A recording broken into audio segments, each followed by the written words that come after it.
విలాసం movie సందర్భంగా పాటల సీడీని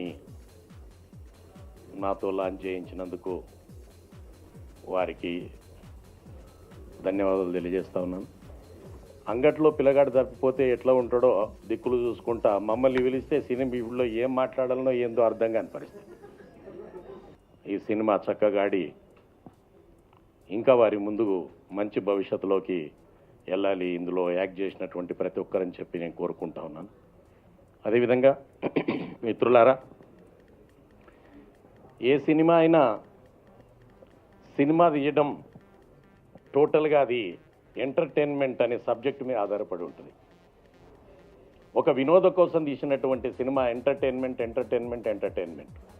అది లేకపోతే దాన్ని చూడడానికి ముందుకు ఎవరు రారు. ఖచ్చితంగా ఎంటర్టైన్మెంట్ అవసరం.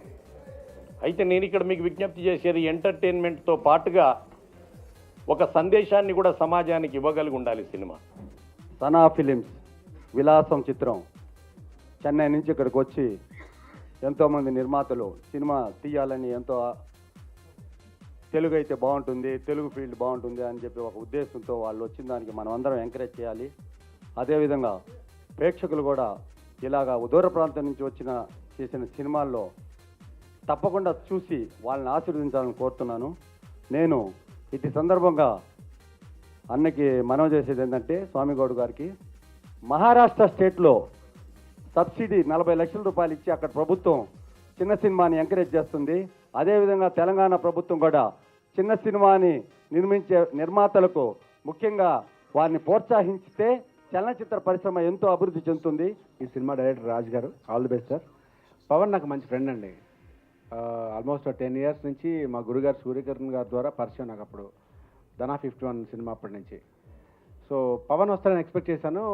షూటింగ్లో రాలేకపోయానని చెప్తే నేను వస్తానని ప్రామిస్ చేసినందుకు వచ్చాను. సినిమా గురించి నిజంగా నాకు తెలియదు. డైరెక్టర్ గారు రాజ్ అని తెలుసు, షూటింగ్ అవుతుంది తెలుసు. ఒక క్యారెక్టర్ కోసం అడిగారు, అప్పుడు తెలుగు తమిళ కోసం ప్లాన్ చేసి I couldn't make it. And I wish all the best to the entire team.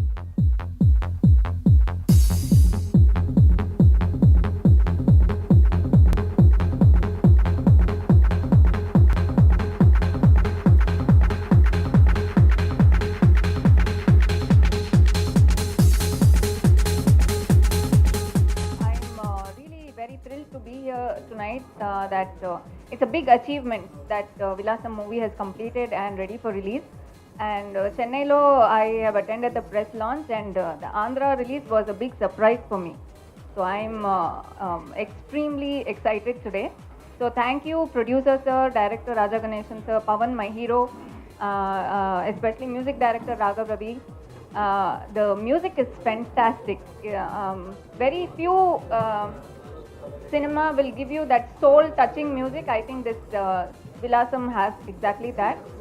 Cinema kuda chaana baga vachindi. So definitely watch the movie, support us. Thank you so much. ఈ script ఏమంటే address ఉన్న వాళ్ళే address లేని వాళ్ళకి అభయం ఇవ్వాలి అంత correct వలిగితే ఈ విలాసం చేసింది. ఈ ఫిలింలో సాంగ్ చాలా చేస్తున్నారు రవిరాఘవ్ ఇక్కడ నేను పసుకోవడం, రవిరావు పసుకోవడం. బట్ రవిరావు కూడా ఫాదర్ పెద్ద మ్యూజిక్ డైరెక్టర్ జేవి రాఘవరావు తెలుగులో 5 సాంగ్ బాగా చాలా చేసి ఉన్నారు. ఈ పత్రిక మీడియాకు అందరికీ thanks. Very warm welcome to everyone present here, the media, our honorable chief guest, and our director, movie director, producer, and Rajarajan sir for giving me an opportunity, to stand here and talk about this movie. The songs are really beautiful.